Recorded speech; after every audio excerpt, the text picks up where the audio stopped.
Hello and welcome everybody, this is MoS, and I have something I thought would be quite interesting that I would attempt to explain. I'm on onemotion.com using Sketchpaint because I don't have anything else, and I thought it's easy, it'll work, it's got everything I need. Anyway, there's an idea I had recently that I thought would be quite interesting to explain for YouTube and for Lucy and all that kind of thing. And I thought it was something that would be really nice to have, but doesn't actually exist as far as I know. Now, it could get slightly technical, but I'll attempt to explain it as best as I can in layman's terms as well as technical terms. So, to the beginning. So let's say you have two objects. We'll start with two objects. There's my two objects. And then a distance away, who knows how far away, you have a capture, like a screen or something. So you're going to try to view these objects as if they're hitting the screen. So let's take this point on the edge of the of this square, and make a couple lines here. If any of you guys know anything about optics, you understand that this is a diverging, that is, it's spreading out from this point, and if you were to continue, it would go in this direction as well, spread out backwards, but that's blocked by the rest of the object, so you can't see that, and it wouldn't be picked up by the screen anyway. This would be the largest amount that the screen could pick up from that one particular point. And there'd be other ones. There'd be one from this bottom point, and everywhere in between on this line right here, and as well from this object back here. So let's say you picked up all of these rays, so you'd get sort of like a what's known as like a wave front.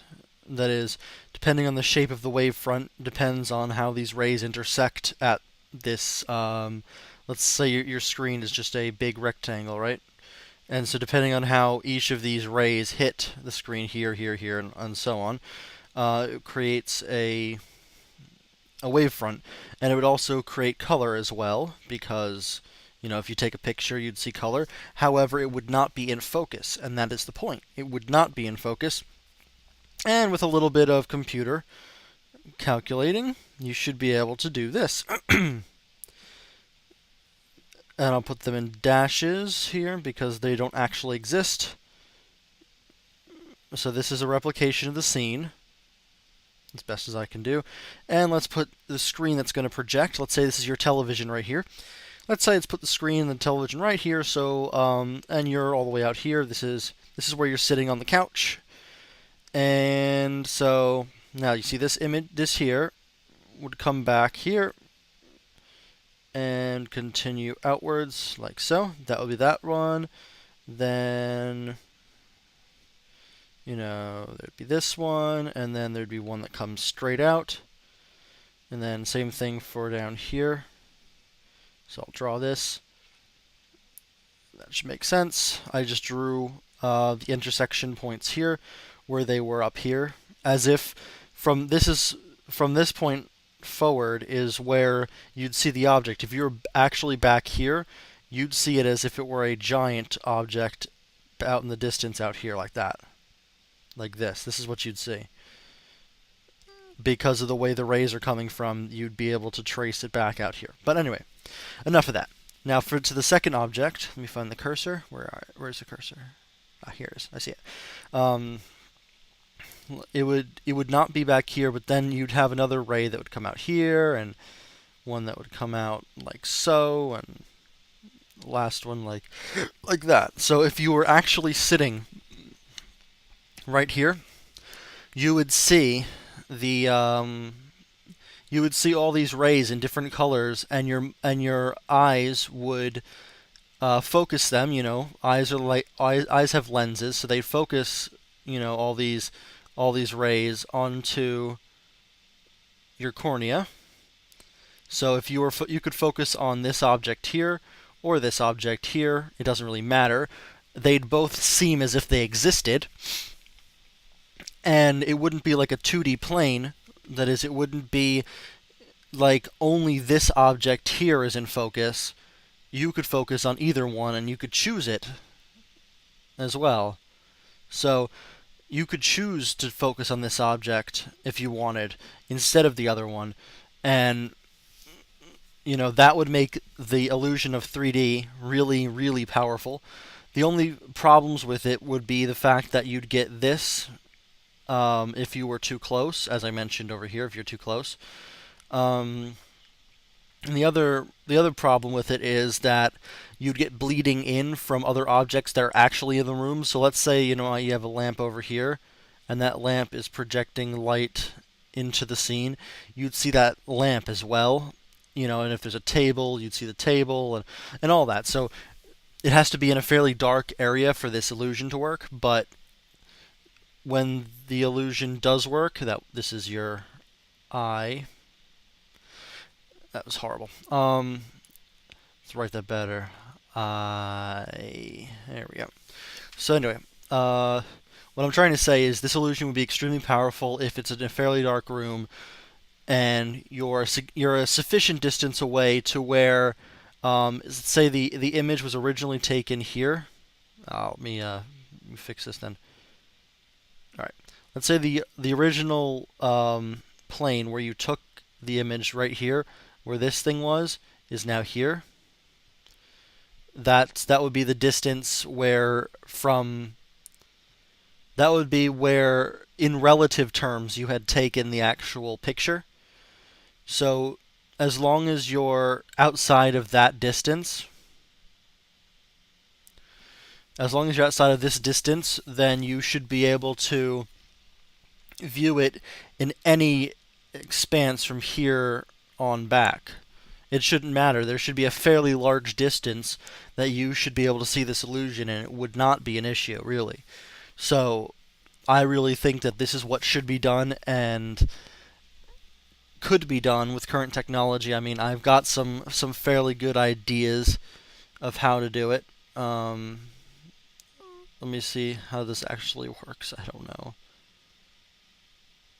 I don't know how it works at all. Oh, this is weird. It's not working right. Whatever. Anyway, what I'm trying to say is there'd be a way to do this. If you have light coming in one direction like this, and you have a box, and this requires a little bit of knowledge of optics, but the idea simply goes as this.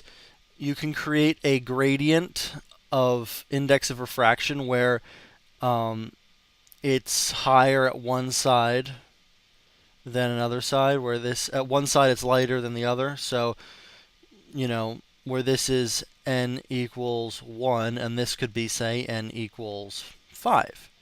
And then it would gradually go from 1 to 5, sort of like that. What happens is when the light comes in, it's actually going to bend outwards like that. And you can do this with current technology. It involves electro-optic materials, and you put a voltage across, like a plus-minus voltage across that, and it would create a gradient. And so you can actually change the gradient in. So let's say your pixel's like this. You can make the light go in any direction you want. This way, that way, that way. You can bend it by an angle here, however much you want.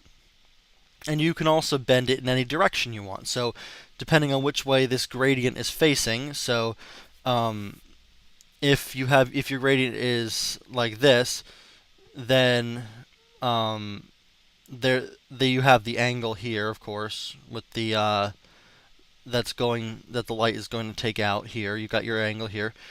But then when you also rotate that as well, 360 degrees, you can form any ray anywhere.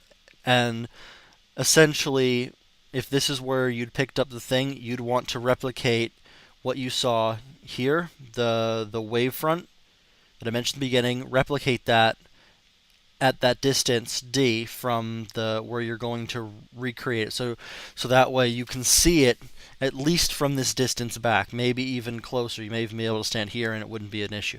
So those are my 2 cents. That's the thought I had recently, and I think you guys hopefully understood it, and hopefully, if you did understand it, that um, you should understand why I'm as excited as I am for this to hopefully happen in the next like fucking 20 years or something. Because seriously, technology's slow. I mean, I know this would be really expensive to do, but I know it can be done, and I want one of these like now. You know. Anyway, this has been MOS, and I hope you guys enjoyed, and I'll be back with more Minecraft and Europe Universalis at some point. So, see you guys next time.